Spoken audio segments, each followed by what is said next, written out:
Assalamualaikum warahmatullahi wabarakatuh. Kami dari kelompok 12 dengan anggota Siti Komariah, Seni Alvina Amalia Amanda, Indah Fauzia Isya Putri, dan Maratus Solikah. Di sini kami akan menyampaikan general review materi dari pertemuan pertama hingga pertemuan terakhir. Assalamualaikum warahmatullahi wabarakatuh. Perkenalkan, nama saya Seni Alvina Amalia Amanda. Di sini saya akan mempresentasikan konsep dasar filsafat. Filsafat adalah pengetahuan dan penyelidikan dengan akal budi mengenai hakikat segala yang ada, sebab, asal dan hukumnya. Objek kajian filsafat secara sederhana terbagi menjadi 3 bidang, yaitu ontologi, epistemologi, serta epistemologi atau who. Sebab munculnya filsafat dikarenakan adanya cerita tahayul. Sebab munculnya filsafat dapat dikatakan sebagai bahan pertanyaan manusia di zaman modern. Karakteristik berpikir filsafat meliputi sistematis, universal, radikal atau mendasar, rasional, menyeluruh, koheren, konseptual, bebas, dan bertanggung jawab. Filsafat membantu kita mengerti tentang diri kita sendiri dan dunia kita, karena filsafat mengajarkan bagaimana kita bergulat dengan pertanyaan-pertanyaan mendasar sehingga membuat kita lebih kritis. Selanjutnya yaitu hubungan filsafat dengan agama.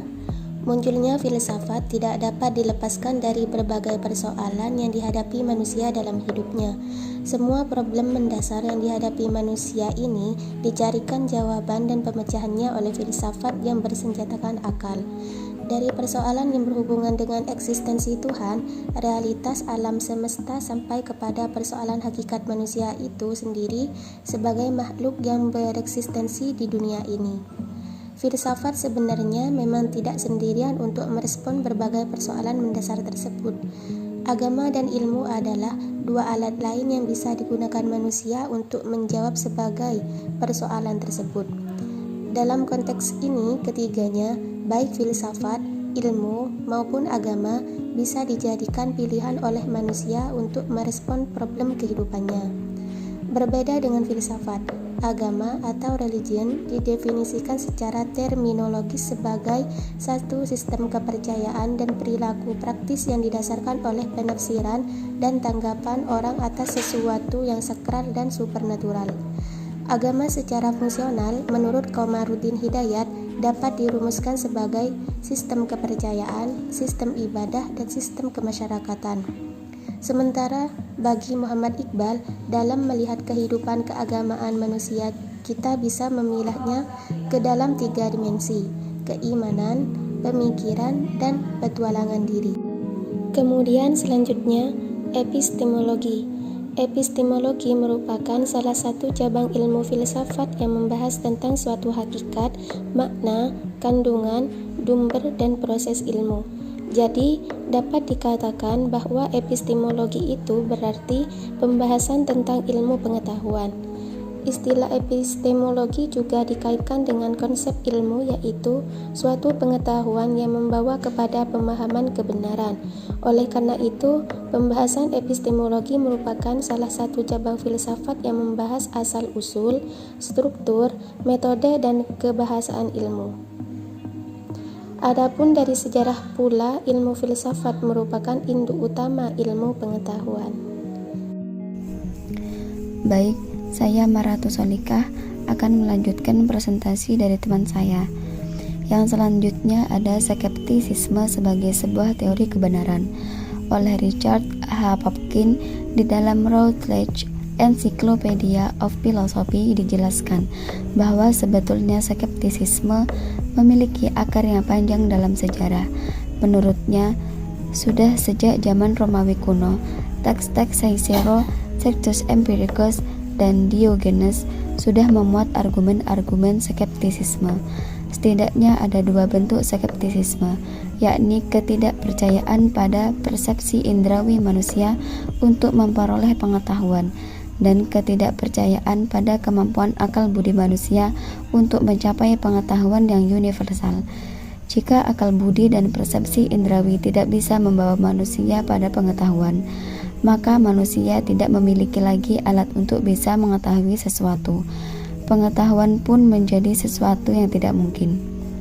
Cara pandang ini memiliki implikasi moral tertentu. Jika manusia tidak bisa sampai pada pengetahuan, maka satu-satunya harapan adalah menyandarkan diri pada cara hidup dan aturan yang sudah mapan di dalam masyarakat. Daya dorong untuk mencapai kebenaran absolut menghilang, dan orang pun dipaksa untuk hidup dalam harmoni dengan lingkungan sekitarnya. Selanjutnya ada konsep ontologi. Pemikiran ontologis telah tercetuskan sejak abad sebelum Masehi. Dalam ontologi terdapat 3 segi pandangan yang masing-masing menimbulkan aliran-aliran yang berbeda, antara lain 1. Pandangan dari segi jumlah, kuantitas, melahirkan beberapa aliran sebagai berikut, yaitu monisme, dualisme, serta pluralisme. 2. Pandangan dari segi sifat, kualitas, yang menimbulkan beberapa aliran, yaitu spiritualisme dan materialisme.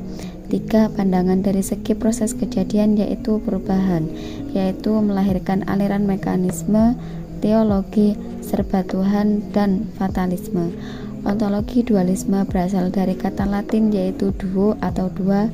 Dualisme adalah ajaran yang menyatakan realitas itu sendiri dari dua substansi yang berlainan dan bertolak belakang. Ontologi materialisme adalah pandangan yang menyatakan bahwa tidak ada sesuatu yang nyata kecuali materi. Ontologi idealisme merupakan suatu aliran filsafat yang mengagungkan jiwa. Pertemuan antara jiwa dan cita melahirkan suatu angan-angan, yaitu dunia idea. Yang selanjutnya yaitu ada pengertian etika. Etika adalah aturan, norma, kaidah atau tata cara yang bisa digunakan sebagai pedoman atau asas suatu individu dalam melakukan perbuatan dan tingkah laku. Penerapan norma ini sangat erat kaitannya dengan sifat baik dan buruknya individu di dalam bermasyarakat. Dengan itu, etika adalah ilmu yang mempelajari baik dan buruknya serta kewajiban, hak dan tanggung jawab, baik itu secara sosial maupun moral, pada setiap individu di dalam kehidupan bermasyarakat. Assalamualaikum warahmatullahi wabarakatuh. Perkenalkan, nama saya Siti Komariah. Di sini saya akan menjelaskan filsafat romantisisme. Filsafat romantisisme merupakan ilmu filsafat yang lebih menekankan pada perasaan daripada nalar murni atau dengan fakta dan data. Model pemikiran romantisisme meliputi rasional, krisis, radikal, kreatif, inovatif, sistematis, analitis, universal, komprehensif, holistik, abstrak, spekulatif, reflektif, humanistis, kontekstual, eksistensial, dan kontemplatif. Selanjutnya, pengembangan keilmuan di perguruan tinggi Islam.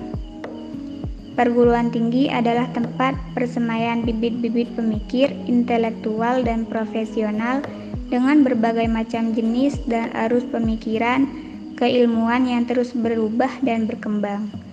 Fungsi utama perguruan tinggi adalah mengembangkan dan memperluaskan ilmu pengetahuan melalui kegiatan pendidikan dan pengajaran dengan berbagai bentuk guna membentuk kompetensi para peserta didik sebagai calon pemikir, ilmuwan, dan profesional yang mampu menampilkan pemikir secara akademis.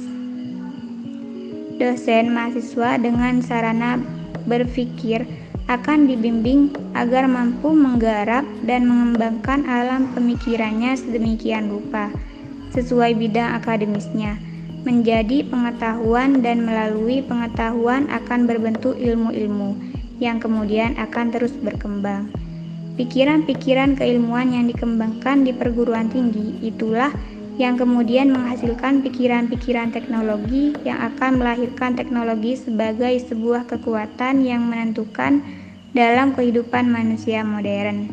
Pikiran-pikiran teknologis itu kemudian berkembang menjadi pikiran-pikiran industrial yang mampu menciptakan berbagai pemikiran sistematik yang sinergis dalam membangun sebuah kehidupan masyarakat modern itu sendiri. Selanjutnya, paradigma baru di perguruan tinggi.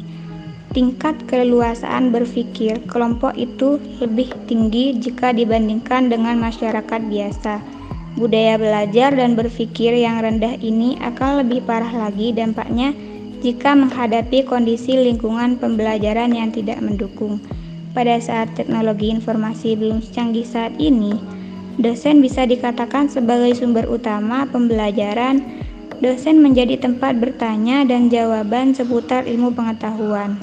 Sumber belajar kedua ialah perpustakaan dengan buku-buku teks karya ilmiah dosen atau mahasiswa dan jurnal-jurnal. Baik, sebelumnya perkenalkan, saya Indah Fauzia Isya Putri. Di sini saya akan menjelaskan yang pertama tentang integrasi ilmu UINKAS Jember menuju pengembangan keilmuan multidisipliner.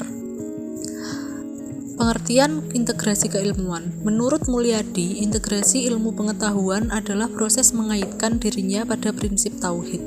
Integrasi ilmu dapat dikatakan sebagai sikap profesionalisme atau kompetensi dalam suatu keilmuan yang bersifat duniawi di bidang tertentu, dibarengi atau dibangun dengan pondasi kesadaran ketuhanan. Sedangkan multidisipliner adalah pendekatan yang bersifat integratif atau terpadu, merupakan pendekatan suatu konsep dari suatu cabang ilmu atau tema yang bahannya diorganisasi dari berbagai cabang ilmu sosial secara terpadu.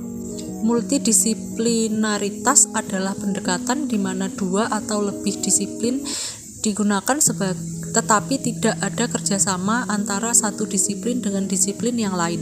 Sebagai contoh, dalam suatu institusi, katakanlah bidang atau divisi teknologi informasi, disitulah terdapat ahli teknologi informasi, ahli teknologi pendidikan, dan ahli ekonomi. Selanjutnya yaitu epistemologi, penyaluran ilmu-ilmu keislaman, sosial, humaniora, serta sains dan teknologi. Integrasi ilmu pengetahuan atau sains dan agama Islam memanglah memiliki sudut pandang yang berbeda, namun dalam saat hal ini keselarasan antara keduanya haruslah ditingkatkan, karena keduanya memiliki peran penting dalam kehidupan manusia dan kemajuan sebagai bangsa. Agama merupakan pedoman atau tata cara atau petunjuk melalui aturan dalam kitab suci, di mana dalam ilmu pengetahuan atau sains yang berorientasi pada interaksi komunikasi yang ada di dalam masyarakat.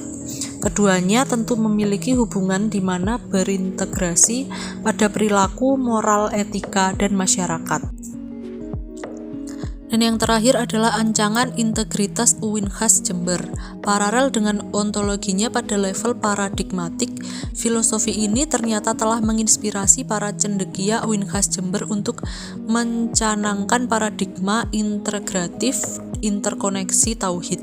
Sebagai cara pandang integrasi keilmuan di UINKAS Jember, kekuatan ilmu bagi cendekia UINKAS bagaikan sumber mata air yang terletak pada keberhubungannya antara satu dengan lainnya. Filosofi sumber mata air ini ternyata telah mengantarkan kaum cendekia UINKAS Jember untuk memiliki integrasi sirkulir sebagai bentuk epistemologi integrasi keilmuannya.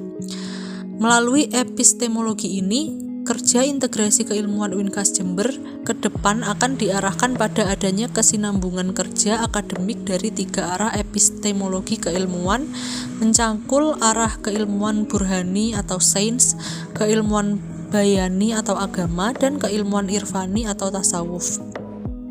Ancangan integrasi keilmuan UINKAS Jember pada level aksiologisnya yang ternyata menekankan pada implementasi nilai-nilai Islam Nusantara.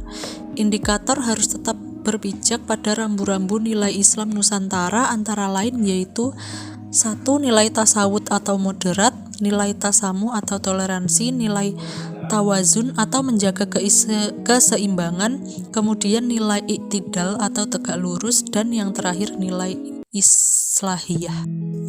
Sekian video presentasi dari kelompok kami. Mohon maaf apabila ada kesalahan atau kekurangan dalam penyampaian materi. Sekian, terima kasih. Wassalamualaikum warahmatullahi wabarakatuh.